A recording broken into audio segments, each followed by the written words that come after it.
یہ انداز جو ہے بڑا ایک چیلنجنگ سا انداز ہے، اور اس کا بھی جو پس منظر ہے پہلے آپ اس کو سمجھ لیجئے۔ نفسیاتی طور پر انسان کو اپنی خطا کا احساس ہو گیا، یہ بھی احساس ہو گیا جو میرا فرض تھا میں ادا نہیں کر رہا ہوں، مجھے ادا کرنا چاہیے، لیکن اب شیطان اگلا حربہ آزماتا ہے۔ دیکھو ابھی فلاں کام پڑا ہے، ابھی فلاں کام ہے، ابھی بیٹیوں کے ہاتھ گیلے کرنے ہیں، ابھی یہ کرنا ہے، ابھی بچے تمہارے چھوٹے ہیں، ابھی تمہارے بیٹوں کی تعلیم کا مرحلہ ہے، میاں ہو جانا ٹھیک، بعد میں سارے تقاضے مطالبے پورے کر لینا، پہلے یہ ذمہ داریاں تو پوری کرو۔ یہ حقوق العباد ہے بھائی، حقوق اللہ سے بڑھ کر ہے، یہ حقوق العباد ہے، اس کے لیے لگے رہو، پوری اپنی توانائیاں قوتیں صرف کرو، مال بناؤ، پیسہ کماؤ، تاکہ یہ ساری ذمہ داریاں ادا ہوتے رہنا۔ بعد میں ٹھیک ہے ذرا فراغت حاصل ہو جا، پھر تم سب اپنے آپ کو، اپنی پوری توانائیوں کو، اپنے پورے وقت کو اللہ کے لیے لگا دینا۔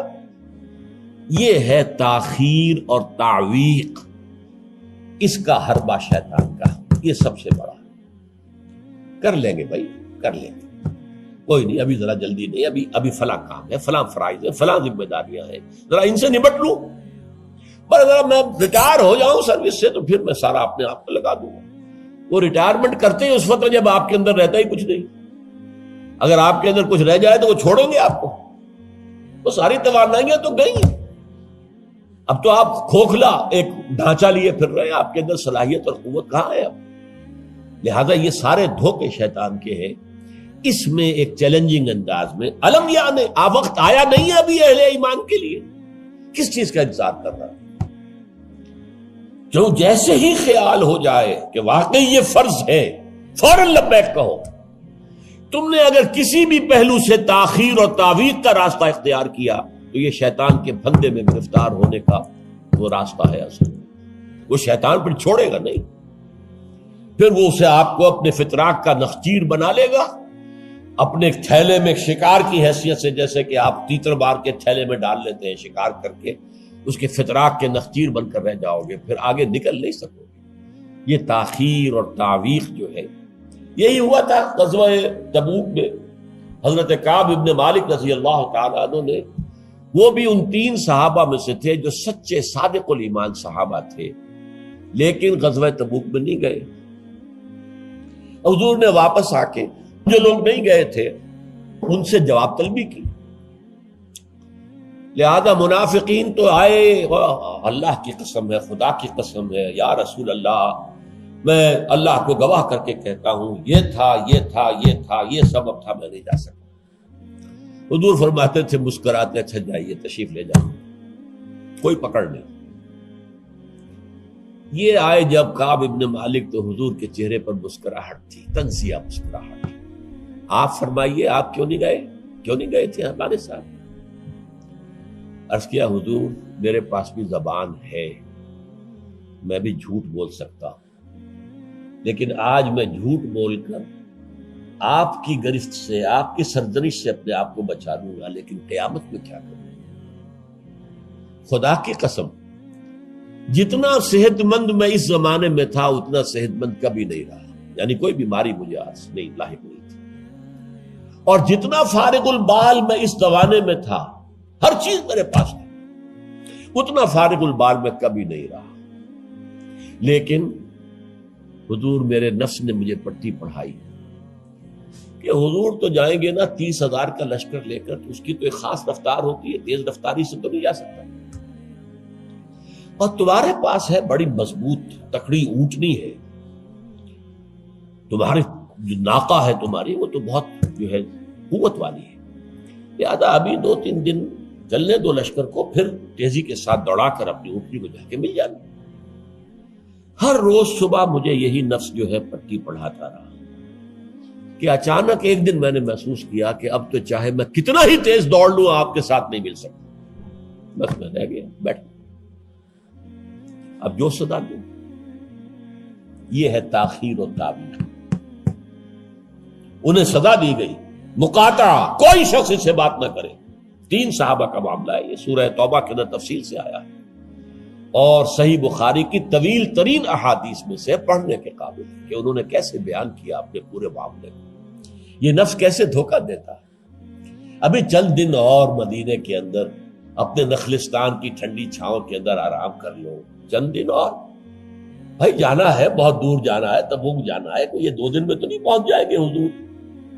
پھر دوڑ کر پکڑ لینا، ساتھ چل مل جانا. یہ دھوکہ شیطان کا، یہ دھوکہ نفس کا.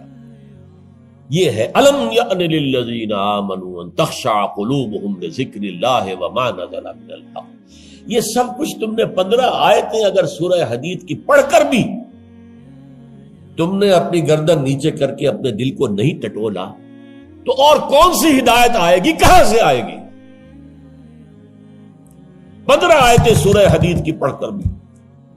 تو کیا ابھی وقت نہیں آیا اہل ایمان کے لیے؟ کس کا انتظار ہے، کس چیز کا انتظار ہے؟ الم یعن للذین آمنوا ان تخشع قلوبہم لذکر اللہ وما نزل من الحق.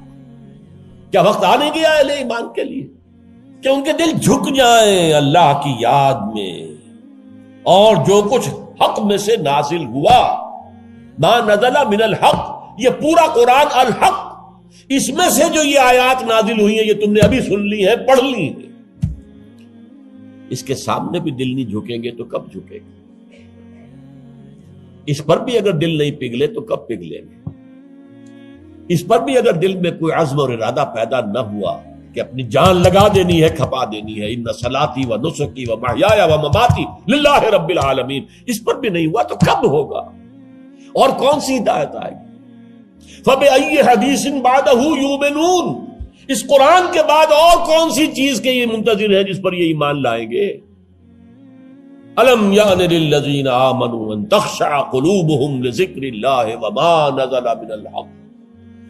اور جیسا کہ میں نے تمہیدی جو میرا بیان تھا ان صورتوں کے بارے میں، اس میں عرض کیا تھا ان میں اہل کتاب سے خطاب نہیں ہے، اہل کتاب کو نشان عبرت کے طور پر پیش کیا گیا. دیکھو مسلمانوں، تم سے پہلے بھی ایک امت تھی، معمولی امت نہیں تھی.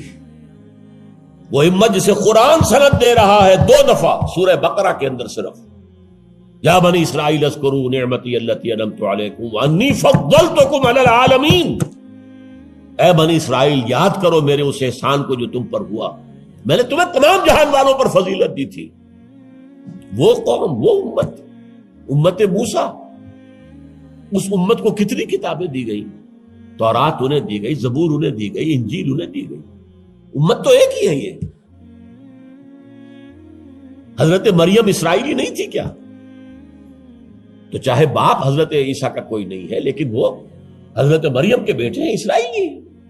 یہ اسرائیلی نبوت ہے جو چلی آ رہی ہے، حضرت موسیٰ اور ہارون سے شروع ہوئی ہے 1400 برس قبل، اور حضرت عیسیٰ اور یحییٰ پر آ کر ختم ہوئی ہے. یہ سلسلہ نبوت کا، سینکڑوں نبی آ گئے 1400 برس میں. تو آپ اندازہ کیجئے اتنی بڑی امت، لیکن اس کا حال کیا ہوا؟ وَلَا يَكُونُوا، دیکھو نہ ہو جائیں یہ اہل ایمان بھی كَالَّذِينَ أُوتُوا الْكِتَابَ مِن قَبْلُ، ان لوگوں کے مانند جن کو کہ کتاب دی گئی تھی ان سے پہلے. فَطَالَ عَلَيْهِمُ الْأَمَدُ، تو جب ان پر ایک طویل مدت گزر گئی، فَقَسَتْ قُلُوبُهُمْ، تو ان کے دل سخت ہو گئے. اس کا نقشہ کھینچا گیا ہے سورہ بقرہ میں. ثم قست قلوبکم فہی کالحجارۃ او اشد قسوہ. دیکھو اے بنی اسرائیل، اے یہودیوں، اس کے بعد تمہارے دل سخت ہوتے چلے گئے. بدکاری سے، غلط کاری سے، دنیا پرستی سے، شہوت رانی سے، زر پرستی سے دل سخت ہوتے چلے جاتے. حضور نے فرمایا جب انسان ایک گناہ کرتا ہے دل کے اوپر ایک داغ پڑتا ہے. اگر توبہ کرے گا تو صاف ہو جائے گا، توبہ نہیں کرے گا پھر گناہ کرے گا، پھر داغ پڑے گا، پھر پڑے گا، پھر داغ پڑے گا، پھر یہاں تک کہ پورا دل سیاہ ہو جاتا ہے. اور حضور نے اپنی مٹھی بند کر کے کہا ایسے ہو جاتا ہے، اب اس میں کوئی ہدایت داخل نہیں ہو سکتی، بند ہو گئی. اور جب یہ تھیلی بند ہوئی پھر اللہ کی مہر لگ گئی. ختم اللہ علی قلوبہم وعلی سمعہم طبع اللہ علی قلوبہم، اللہ نے مہر لگا دی ان کے دلوں کے اوپر. یہ مرحلہ آتا ہے کہ جب کہ فرمایا اب تمہارے دل پتھروں کے مانند، بلکہ او اشد قسوہ، پتھروں سے بھی زیادہ. فَإِنَّ مِنَ الْحِجَارَةِ لَمَا يَتَفَجَّرُ مِنْهُ الْأَنْهَارُ، پتھر تو ایسے بھی ہوتے ہیں جن میں سے چشمے پھوٹ بہتے ہیں. وَإِنَّ مِنْهَا لَمَا يَشَّقَّقُ فَيَخْرُجُ مِنْهُ الْمَاءُ، چٹانوں میں ایسی بھی ہوتی ہیں شق ہو جاتی ہیں ان میں سے پانی نکل آتا ہے. وَإِنَّ مِنْهَا لَمَا يَهْبِطُ مِنْ خَشْيَةِ اللَّهِ، چٹانیں ایسی بھی ہوتی ہیں اللہ کے خوف سے گر پڑتی ہیں. وَمَا اللَّهُ بِغَافِلٍ عَمَّا تَعْمَلُونَ، تمہارے دل ان سے بھی سخت ہو چکے ہیں اور اللہ بے خبر نہیں ہے اس سے کہ جو تم کر رہے ہیں. آج اس امت پر بھی تو 1400 برس گزر گئے، کتنا عرصہ گزرا ہے، اور آج وہی خواہشات ہیں. ہم تو امت محمد میں ہیں صلی اللہ علیہ وسلم، وہ تو شافع محشر ہے، وہ تو ہر امتی کو بخشوا لیں گے تب جا کر راضی ہوں گے. اللہ راضی کرے گا انہیں، وہ راضی اسی وقت ہوں گے جب ہر امتی کو بخشوا لیں گے. سیاں بے کوتوال، اب ڈر کاہے کا؟ جب ہمارے سیاں ہمارے شوہر کہہ لے کوتوال بن گئے تو مجھے کس کا ڈر ہے؟ کوتوال ہی کا ڈر ہوتا ہے نا کہ وہ پکڑے گا. سیاں بے کوتوال، اب ڈر کاہے کا؟ یہ ہے وہ چیز، امانی، دل کا امانی ہو. سیغفر لنا، ہمیں تو بخش دیا جائے گا، ہماری تو شفاعت ہو جائے گی. بھائی کچھ بھی ہے، ہم کلمہ گو تو ہیں، کچھ بھی ہیں، محمد کے نام لیوا تو ہیں صلی اللہ علیہ وسلم. لیکن یہ قرآن مجید میں یہی ان کا قول نقل کیا گیا تھا. یہود نے کہا تھا نحن ابناء اللہ واحباؤہ، ہم تو اللہ کے بیٹوں کے مانند ہیں، اس کے بڑے چہیتے ہیں. تو اللہ نے کیا جواب دیا؟ فَلِمَ يُعَذِّبُكُم بِذُنُوبِكُم، پھر اللہ تمہیں سزائیں کیوں دیتا رہا ہے؟ یہ نبوکدنضر کے ہاتھوں تمہیں کیوں پٹوایا؟ ہیکل سلیمانی کیوں برباد کروایا؟ یہ تم 100 برس تک اسیری میں رہے، بیبیلونیا میں، بابل میں، عراق میں، کیوں؟ تمہارا دوسرا جو تھا ہیکل بنایا تم نے، وہ بھی سن 70 میں گروا دیا ٹائٹس کے ہاتھوں. 1,33,000 ایک دن میں قتل کیے اس نے، ٹائٹس نے 1,33,000 یہودی یروشلم کے اندر ایک دن میں قتل کیے. اندازہ کیے پچھلی صدی میں 60 لاکھ یہودی جرمنوں نے ختم کیے. 6 ملین. اور ان کو اب بھی یہی کر رہا ہے، we are the chosen people of the lord, ہم تو اللہ کے پسندیدہ بندے ہیں. یہی حال اس امت کا ہے. ہسپانیہ سے ایسے نکالے گئے کہ ایک بچہ تک نہیں بچا. تاتاریوں کے ہاتھوں کروڑ قتل ہوئے. یہ سب کچھ تمہارے ساتھ ہوا کہ نہیں؟ کروسیڈرز کے ہاتھوں تمہاری پٹائی کم ہوئی تھی؟ 88 برس تک بیت المقدس عیسائیوں کے قبضے میں رہا تھا کہ نہیں؟ تو غور کیجئے، دلوں کو نرم کیجئے، اور دلوں کو نرم کرنے کا ذریعہ بھی قرآن ہے. یا ایھا الناس قد جاءتکم موعظۃ من ربکم، موعظہ، واعظ کہتے ہیں اس کو جو دل کو نرم کرے، اس میں رقت پیدا کر دے. رقیق کہتے ہیں پتلی شے کو، رقیق مادہ، رقیق مادہ. دل سخت ہو جائے اسے نرم کرنے کی ضرورت ہے. اس کے لیے واعظ بھی سب سے بڑا قرآن. الم یان للذین آمنوا ان تخشع قلوبهم لذکر اللہ وما نزل من الحق ولا یکونوا کالذین اوتوا الکتاب من قبل، تمہارے سامنے موجود ہے. فطال علیہم الامد، پھر ان پر ایک مدت جب گزر گئی، فقست قلوبهم، تو ان کے دل سخت ہو. البتہ یہاں ایک واقعہ میں اور عرض کر دوں. ایک دل کی سختی وہ تھی جو یہودیوں کی ہو گئی تھی، یا ہم میں سے بھی بہت سو کی ہو چکی ہے. لیکن ایک اور دل کی سختی بھی ہوتی ہے، وہ اپنے احساس کی شدت کی بنا پر. یہ معاملہ حضرت ابوبکر کے ساتھ پیش آیا رضی اللہ تعالی. ان کے عہد خلافت میں ایک وفد آیا باہر سے. انہیں جب قرآن کی آیات سنائی گئی تو ان کی آنکھوں سے آنسو بہ نکلے. حضرت ابوبکر نے فرمایا ہاکذا کنا حتی قست القلوب، ایسے ہی ہم بھی ہوتے تھے، قرآن سنتے ہی، قرآن پڑھتے ہوئے ہمارے آنکھوں سے آنسو جاری ہو جایا کرتے، یہاں تک کہ ہمارے دل سخت ہو گئے. معاذ اللہ، معاذ اللہ، یہ شدت احساس ہے۔ یقیناً یہ ہوتا ہے جب آدمی عادی ہو جاتا ہے تو وہ کیفیت نہیں رہتی۔ میں نے اللہ کے فضل و کرم سے 6 حج کیے، لیکن جو کیفیت پہلے حج کی تھی وہ پھر کبھی نصیب نہیں ہوئی۔ ویسے بھی یہ تھا کہ اس وقت تک ابھی اتنا ہجوم نہیں تھا۔ سن 62، اب آج سمجھیے 42 برس گزر چکے، تو اس وقت کا اور تھا معاملہ۔ اب جو ہے وہ ہجوم جو ہے وہ اس میں کبھی انسان کو اپنے اندر جھانکنے کا، کہیں تنہائی میں بیٹھ کر یاد کرنے کا موقع نہیں ملتا، لیکن وہ تھا۔ لیکن ویسے بھی بات یہ ہے کہ ایک آدمی، اب جو لوگ وہاں رہتے ہیں مکے میں رہنے والے، ان میں سے اکثر کو ہم دیکھتے ہیں وہ خانہ کعبہ کا، اس اصل چوکور گھر کا بھی کوئی ادب نہیں کرتے۔ وہ تو ہر وقت ان کے نگاہوں کے سامنے عادی ہو گئے۔ تو ایک شکل یہ ہوتی ہے کہ جو ایک تعامل کثرت کے ساتھ جب ایک بات ہو رہی ہو تو پھر اس کی وہ تاثیر نہیں رہتی۔ تو فرمایا فقست قلوب، حضرت ابو بکر کا بھی وہ احساس کی شدت جو تھی، جیسے حضور نے فرمایا انہ لیغان علی قلبی، میرے دل پر بھی کبھی کبھی حجاب سا طاری ہو جاتا ہے۔ معاذ اللہ، کیسا حجاب؟ اب اس حجاب کے لفظ سے دھوکہ نہ کھا جائیے کہیں۔ ایک حجاب میرا اور آپ کا ہے، ایک حجاب محمد رسول اللہ صلی اللہ علیہ وسلم، کہ وہ جو اللہ کی طرف توجہ کی انٹینسٹی ہے، انٹینسٹی اس میں تھوڑی سی کمی بھی ہو گئی تو اسے آپ حجاب سے تعبیر کریں۔ ہمیں تو وہ کیفیت ہی میسر نہیں ہو سکتی، لیکن اس انٹینسٹی کے اندر، یہ لفظ انٹینسٹی انگریزی کا بار بار بول رہا ہوں، اس کی شدت، لیکن شدت کے لفظ کے اندر جو ہے وہ اتنا مفہوم نہیں آتا جتنا انٹینسٹی کے لفظ میں۔ وہ انٹینسٹی جو ہے اس میں ذرا سی کمی ہوئی، حضور پریشان ہو گئے۔ وَإِنَّهُ لَيُغَانُ عَلَىٰ قَلْبِي وَإِنِّي لَأَسْتَغْفِرُ اللَّهَ 70 مَرَّةً فِي كُلِّ يَوْمٍ، اور ہر روز میں 70 مرتبہ استغفار کرتا ہوں اللہ کے جناب۔ تو کیا آپ گناہ کرتے تھے؟ معاذ اللہ۔ یہ ذرا سی اس توجہ کی شدت میں، انٹینسٹی میں ذرا سی کمی ہوئی، اسے بھی آپ حجاب سے تعبیر کریں۔ تو یہی ہے مفہوم حضرت ابو بکر کے اس قول کا۔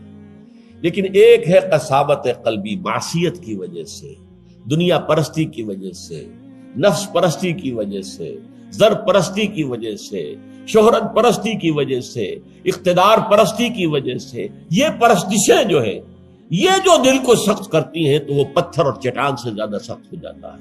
ثم قست قلوبکم فہی کالحجارۃ او اشد قسوہ وان من الحجارۃ لما يتفجر منه الانہار وان منها لما يشقق فيخرج منه الماء وان منها لما يهبط من خشیۃ اللہ وما اللہ غافل عما تعملون وکثیر منهم فاسقون۔ اب ان میں سے اکثریت جو ہے وہ فاسقوں اور فاجروں پر مشتمل ہے۔ کیا یہی کیفیت آج کی مسلمان امت کی نہیں ہے؟ کیا عظیم اکثریت فساق و فجار پر مشتمل نہیں؟ کیا عظیم اکثریت حرام خور نہیں ہے؟ کیا عظیم اکثریت جھوٹی نہیں ہے؟ نفاق کی تینوں علامتیں، اذا حدث کذب وَإِذَا وَعَدَ أَخْلَفَ وَإِذَا خَانَ۔ حضور نے فرمایا منافق کی 3 نشانیاں ہیں، جب بولے جھوٹ بولے، وعدہ کرے خلاف ورزی کرے، امین بنایا جائے، امانت رکھوائی جائے، خیانت کرے۔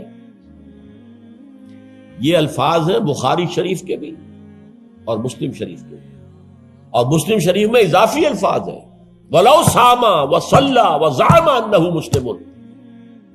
خواہ ایسا شخص روزہ رکھتا ہو، نماز پڑھتا ہو، اپنے آپ کو مسلمان سمجھتا ہو، لیکن منافق ہے۔ یہی جو میں نے شروع میں آج بات کہی تھی، ایک نفاق ہے شعوری، ایک غیر شعوری۔ وہ منافق سمجھتے تھے ہم عقل مند ہیں، یہ بے وقوف ہے۔ وَإِذَا قِيلَ لَهُمْ آمِنُوا كَمَا آمَنَ النَّاسُ قَالُوا أَنُؤْمِنُ كَمَا آمَنَ السُّفَهَاءُ۔ جب ان سے کہا جاتا بھلے لوگوں، جیسے اور لوگ ایمان لائے ویسے ایمان لاؤ، جیسے وہ اللہ کی پکار پر لبیک کہنے کو ہر وقت تیار رہتے ہیں، کہتے ہیں ہم ان بے وقوفوں کی طرح ایمان لائیں، یہ تو پاگل ہیں، بے وقوف ہیں، فینیٹکس ہیں۔ فنڈامنٹلسٹ ہے، ایکسٹریمسٹ ہے.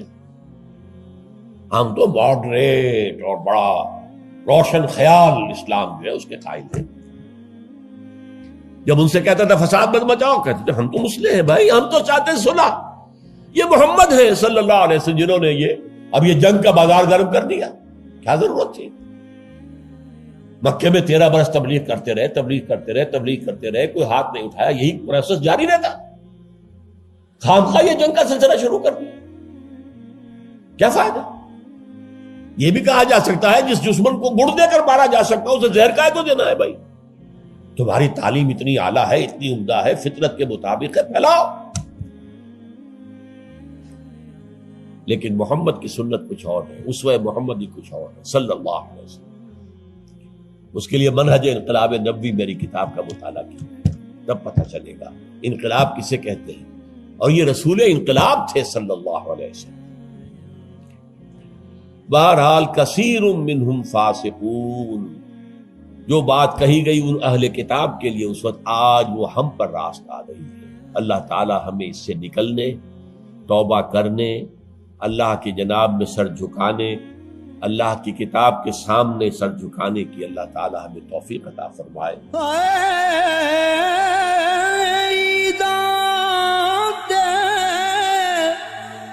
شب رات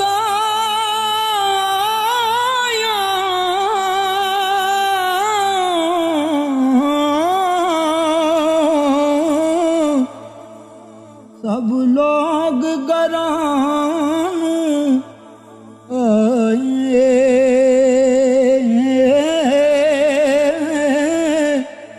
او نہیں آئے او پرت محمد جو آپ ہتھیں دفنا